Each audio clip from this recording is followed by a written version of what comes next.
Okay, right,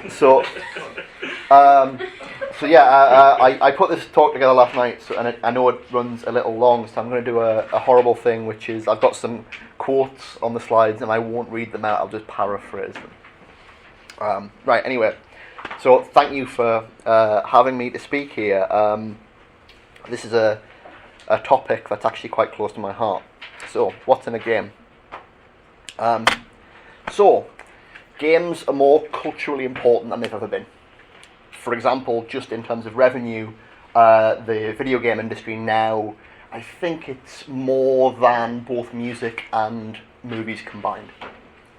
Now, this prevalence of video games, amongst other things, here's some examples, raises some interesting philosophical questions. And one of the most common is, can games be art? However, all too often, because of their prevalence, this gets limited to, can video games be art? And inevitably, this then turns into a comparison between video games and movies. So we consider their artistic merits in terms of visual beauty or narrative complexity and tend to find them wanting, right? But the cultural significance and explosion of games isn't limited to video games. What about board games and tabletop role-playing games? So here's some examples. This is a board game over in the corner called Kaleka, which is about queuing for rations in communist Poland. It's fantastic. Right? Here's a game called Twilight Imperium that takes a full day to play and is about galactic diplomacy and conquest. And over here we have the kids from Stranger Things playing Dungeons and Dragons in their basement. If we want to ask the question of whether games qua games are art, like whether the features specific to games can be seen as being artistic, then we first need to ask, well, what actually makes something a game? Like, what are the characteristic features of games? And this turns out to be a far more difficult question than you initially think. So, in particular, we have Vic Stein's challenge. And again, I'm not going to read out this quote, but basically, Vic Stein identifies a whole range of games: board games, card games, ball games, Olympic games, chess, noughts and crosses, patience, throwing a ball at the wall and catching it, tennis, ring a roses, right? These are very, very varied, and his fundamental claim is that it's impossible to define games by some common features that all of these share. He thinks all we have are overlapping similarities, right? So basically what he says is there's only family resemblance between specific games, not an overarching essence. Okay, however, there are a variety of responses to this from different disciplines. This is why this question's quite appropriate for this conference, because there have been attempts to define what games are in sociology, mathematics, and philosophy itself. There's also a whole field of game studies that I've had to miss out, unfortunately, for time. I'm going to go through some of these different definitions and talk about their merits and problems, and then try and work on my own. But up front, we should get the sort of basic methodology out of the way. So we want to know what counts as a good definition of game. I've got three basic claims here. One, it should aim to cover most, but not necessarily all things we call games. Right, so if it turns out that gladiatorial combat shouldn't be called a game, we're not missing out. Second, it must take account of the reasons why we play games, even if these reasons aren't unique. Right, so games can be interesting, challenging, and fun, right? But for some people, so can climbing Mount Everest, right? And we don't want to necessarily say that's a game. Right, and third, there's going to be edge cases.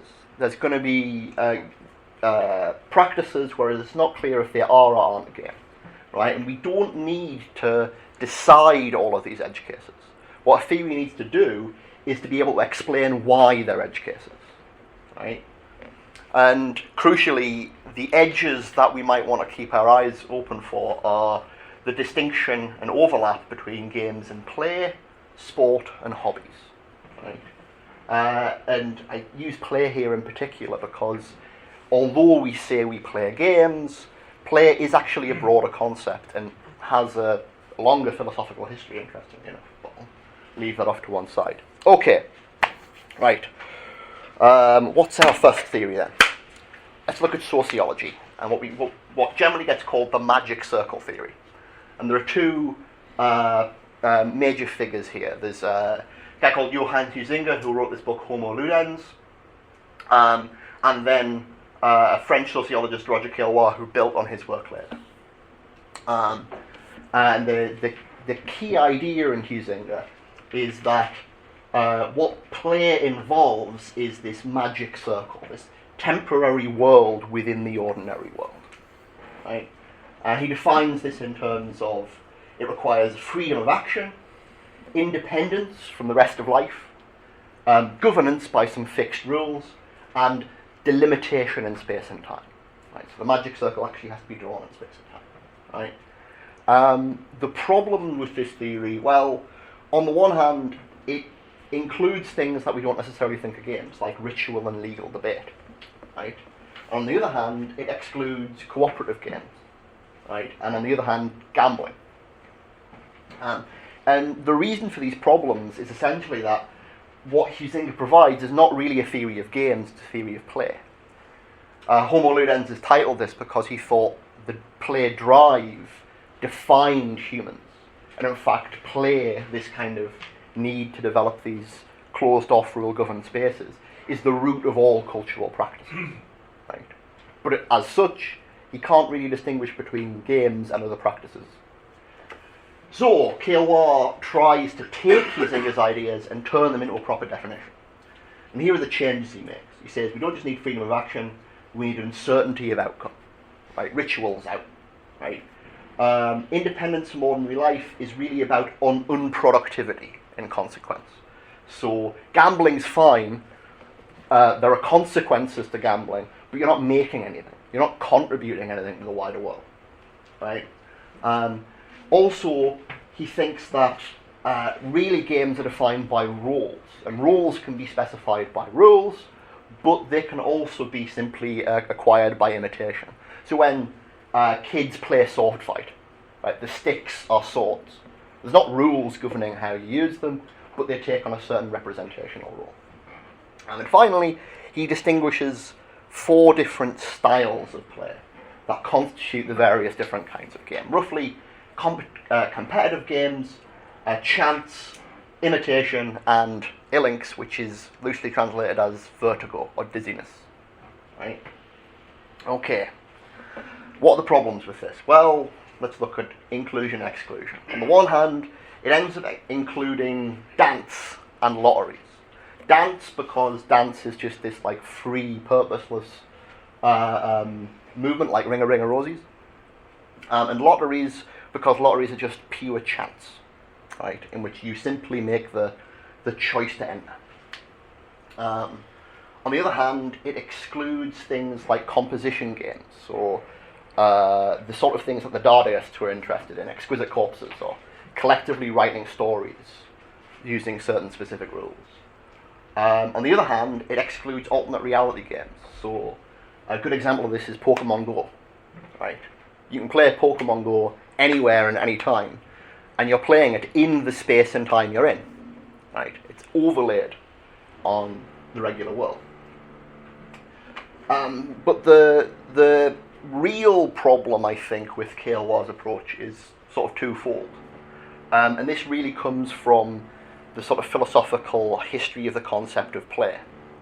Play is seen as something we have in common with, say, the play of kittens. Right? The chess master and the kittens are along a continuous spectrum which is seen as fundamentally irrational. Right? It's about an absence of purpose, right? Purposeless action. And on the other hand, the freedom is seen fundamentally as negative. It's about an absence of constraint. Okay. Well, that was quite dense. Let's move on, we can come back to some stuff. So, mathematics. And by mathematics you mean game theory. Game theory is the study of strategic interaction between rational agents. Right? So, here's my definition. A game is a rule-governed interaction between several players. Its rules have to describe the space of possible action, So a decision tree is at the beginning of a decision tree for noughts and crosses, which shows you all possible combinations of choices. Right? It has to describe the information that is available to the players who are playing. So how they anticipate one another's choices and the consequences of them. And it also has to describe the payoff associated with each outcome. So points gained or victory and loss conditions. Right? Now the crucial thing is that the aim of game theory is to study strategies. And strategies are ways of choosing paths through the possibility space of the decision tree, right, in response to other players' choices, right? And in particular, they look for winning strategies. And a winning strategy is one that always produces the optimal outcome. And here is a visual representation of an optimal strategy for playing tic-tac-toe, right? You take the X here, and depending on which way your opponent moves, you take that X, and so on and so on. So, what are the problems with this? Again, it tends to include certain things that we don't think are games and exclude certain things that we do. Crucially, it includes things like purchasing negotiations, the prisoner's dilemma, and my favourite, nuclear war. And excludes things like solo games, because they're non-interactive, role-playing games, because they don't necessarily have easily defined payoffs, and non-strategic sports. So in particular, I have in mind things like weightlifting, which are pure competitions of strength or skill. But the really significant problem here, and I think this is what's most interesting, is that the very practice of game theory breaks games. And tic-tac-toe is the perfect example here. Like, if both players know the optimal strategy in tic-tac-toe, every game ends in a draw. Right? Tic-tac-toe is no longer an interesting game. Right? Right? This is because strategic analysis reduces uncertainty to the point where it's no longer interesting, challenging, or fun. Okay. Next one. Philosophy. So, there was someone in philosophy who aimed to respond to Vic Stein's challenge, a guy called Bernard Suits, wrote this book called Grasshopper, and I think this is a really interesting cautionary tale because it shows you just how wrong-headed a definition can be while still sort of covering the thing it's supposed to be covering. And I will read out his definition because it's quite short. To play a game is to engage in an activity directed towards bringing about a specific state of affairs using only means permitted by rules, where the rules prohibit more efficient in favour of less efficient means, and where such rules are accepted just because they make possible such activity. So, breaking this down, a game has constitutive rules, the rules of golf for instance. These specify a pre-illusory goal. So this is a goal that can be achieved outside of the game. So it's possible to just grab a golf ball and go and put it in the hole, right? But the rules of golf tell you you're only allowed to use specific illusory means. You're only allowed to hit it with a stick, right? And finally, there's the illusionary attitude, which is to say you play the game for its own sake, right? Not for some other reason. Okay, what are the problems with this? So, again, it includes non-strategic sports, stuff like weightlifting. You might think this is good, you might think this is a problem. But it also includes puzzles and hobbies in general. Like anything you can specify as something that you're doing in a deliberately inefficient way for its own sake. Like, for instance, cooking a pizza rather than buying one. Right? If you're very interested in authenticity, for instance, right, it becomes a game, right? More significant problem is it ends up excluding things like simulation games and role-playing games because, again, they don't have a single goal, right? But more significantly, these goals can't be seen as pre-illusory. Right, and this is the case even for much more recognisable games like chess. Checkmate does not make sense independently of the rules of chess. Right, it's an action which is only possible within that context. So it can't be seen in terms of deliberate inefficiency. Okay, And ultimately, and this is why I said it at the beginning, I think what's really wrong about this is that it simply fails to capture why we play games. Right? Like, deliberate inefficiency is sort of going on in certain games, right? But there's no conception of why we would want to take deliberately inefficiently. Okay. Right. So, what have we learned from the failures of each of these theories? I'm going to encapsulate these lessons in terms of particular examples again. So, with regard to the magic circle theory, what alternate reality games teach us, so Pokemon Go, is that the separation between games and life is more fundamental than a spatio-temporal boundary. Right? The separation involved in the magic circle isn't literally about drawing a circle in the sand. Right? What lotteries teach us, on the other hand, is that although the choice to play a game must be free, right, there's got to be more to one's freedom within the game than that choice. Right? There's more than the simple negative freedom, right, of not being influenced. Right? If all that happens in the game is you make a choice to use a particular piece and then everything else is taken care of, then it's not a really good game.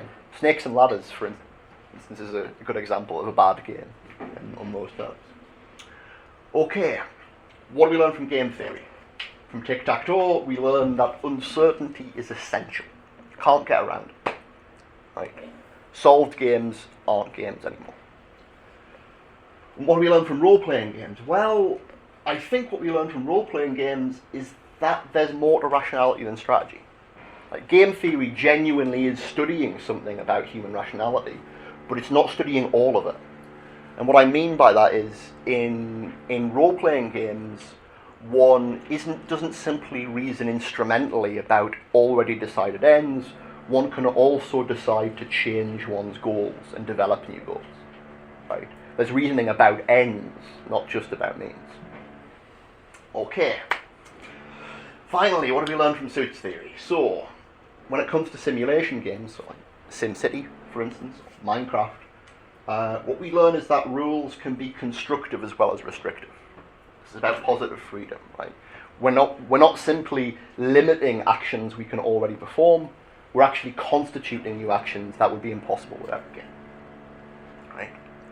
Secondly, from role-playing games again, I think what we learn is that the satisfaction of playing a game doesn't come from everyday difficulty. This is what I mean. What I mean when I say that deliberate inefficiency is just getting the point wrong. It's not about the thing being an everyday difficulty. It comes rather from a vicarious sense of personal agency. Right? Being able to see and own the consequences of our actions. Right? So, how am I doing for time? You've got 7 minutes. 7 minutes, hey. Great. That's with no questions. Okay, right. So, here's the conclusion.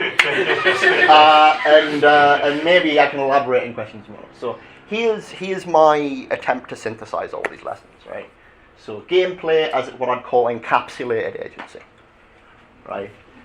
A game is an activity in which we are free to own the consequences of our own actions, which we may play for no other reason than this. Right? And it's crucial that we are free to own the consequences of our actions, because life is not fair. Right? Within life, you can own the consequences of your actions, but there's also a sense in which there can be perfectly justifiable mitigating factors which limit one's responsibility for the outcome. And on the other side, as philosophers like Heidegger have pointed out, or Sartre even, we don't choose the range of choices we have in life. But when we enter into a game, we do that. Right? We choose the range of choices available to us, and in doing so, we are able to freely own the consequences of our actions. Right? So, here's the 4 conditions you need for this to be possible. Firstly, possibility. There's got to be a structured range of meaningful choices. Secondly, there has to be uncertainty. There's going to be a gap between the intention to act and the outcome. Right? This can be the possibility of failure, but it can be other kinds of surprise too. Third, liberty. There are no external motivations to make in-game choices. The choices you make in the game are motivated not by things that happen outside of the game. Right? And fourthly, desire. There's also got to be distinctive internal motivations to make in-game choices. Right? It can't simply be the absence of constraint. There's got to be the presence of motivation. Right? But crucially, these motivations don't have to be a single overarching goal. I think this is what things like composition games and role-playing games show. So, finally, what's interesting about this definition, I think, is that it shows that the tendency towards greater separation between games and life, right, this rarefication of the magic circle, actually transforms the first two conditions into game worlds. We cease simply to have closed off spaces and we create new worlds that we can live within and interact. And similarly, it transforms the second two conditions into game selves, like characters. And this, for me, means that role-playing games are in a certain sense exemplary. Right? They exemplify this tendency towards separation inherent within this process of constituting spaces of freedom. Finally then, going back to art. If games can said to be an art form, freedom is their medium. Right? They allow us to freely experiment with freedom itself. That's what's distinctive about games. And I do think it can be an art form on that basis. Right, there we are.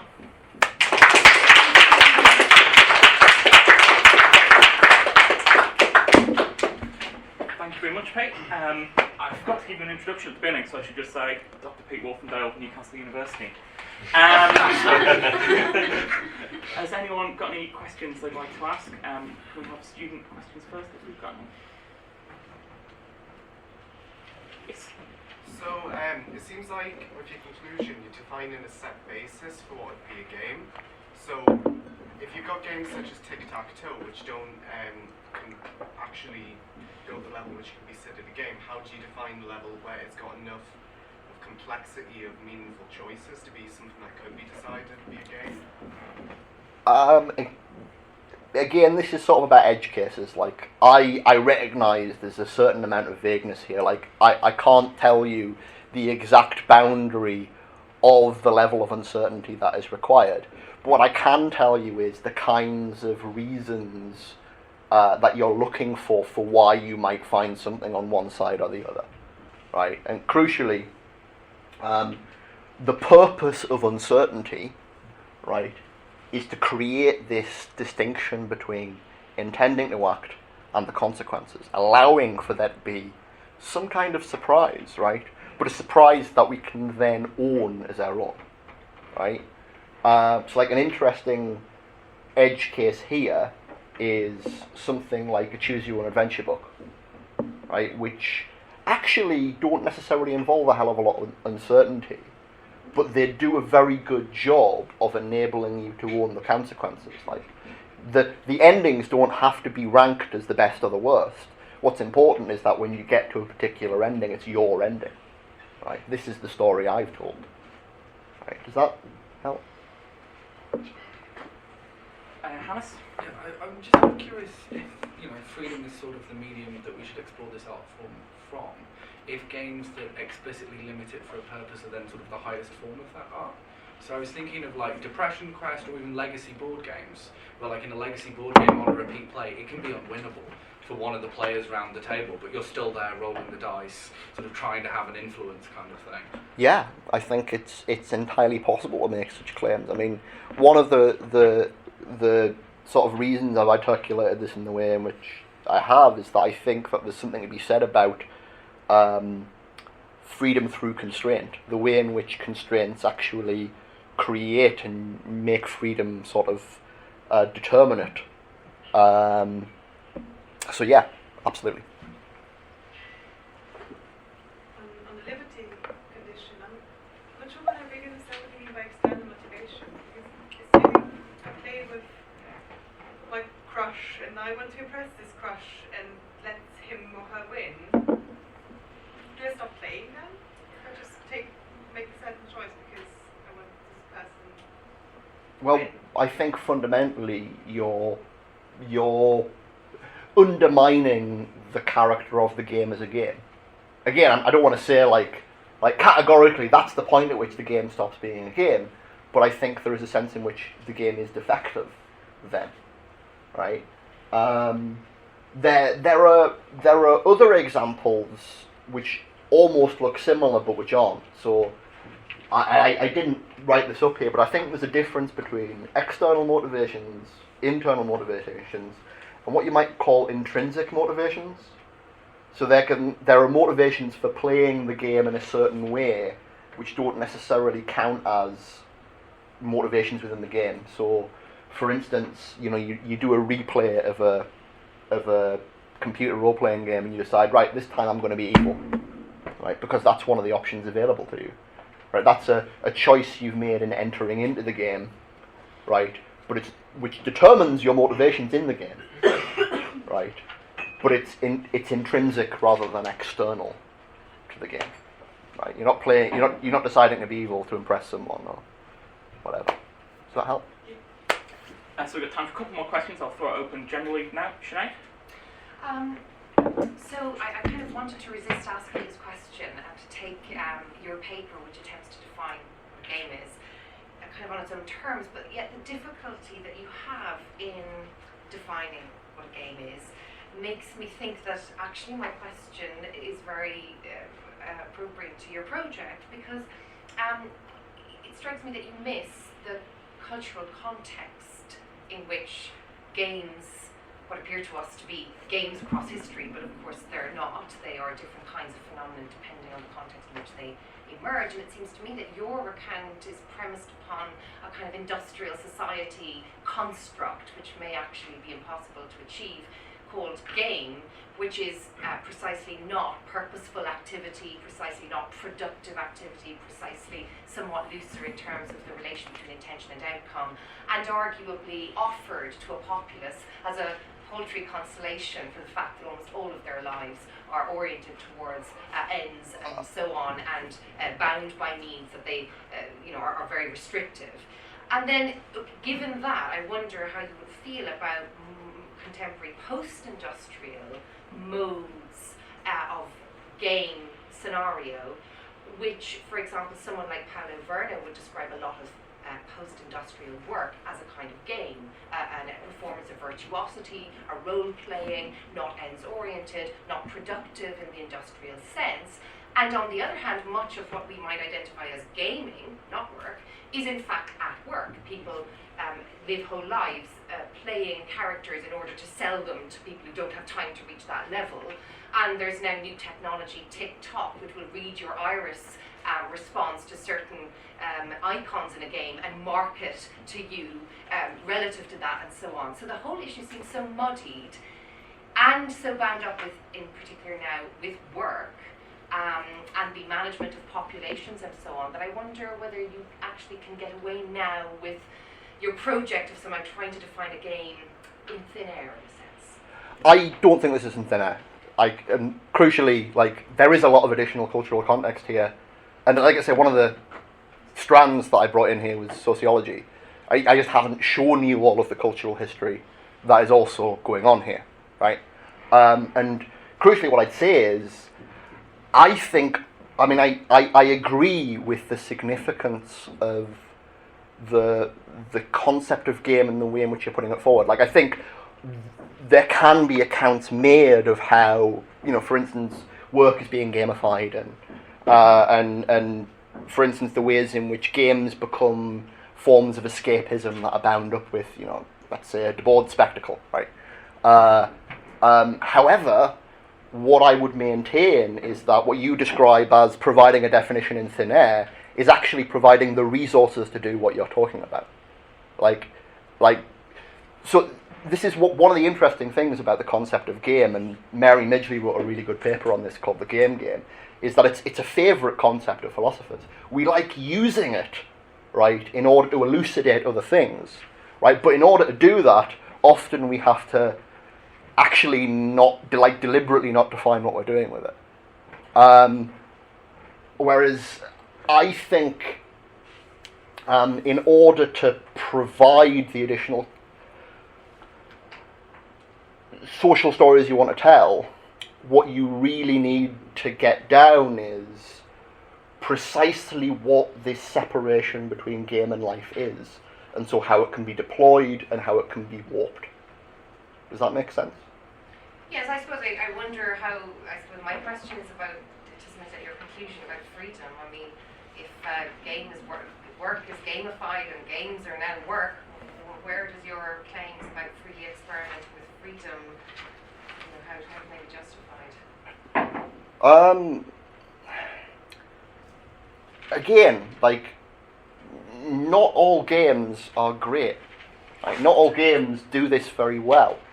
And indeed, when I say playing games in principle is without external motivation, this doesn't mean you can't gamify things, that you can't utilize game structures in an instrumental way. You can, right? But if you want to actually understand what those structures are doing, I still think you have to understand what they are as essentially being about encapsulated agency.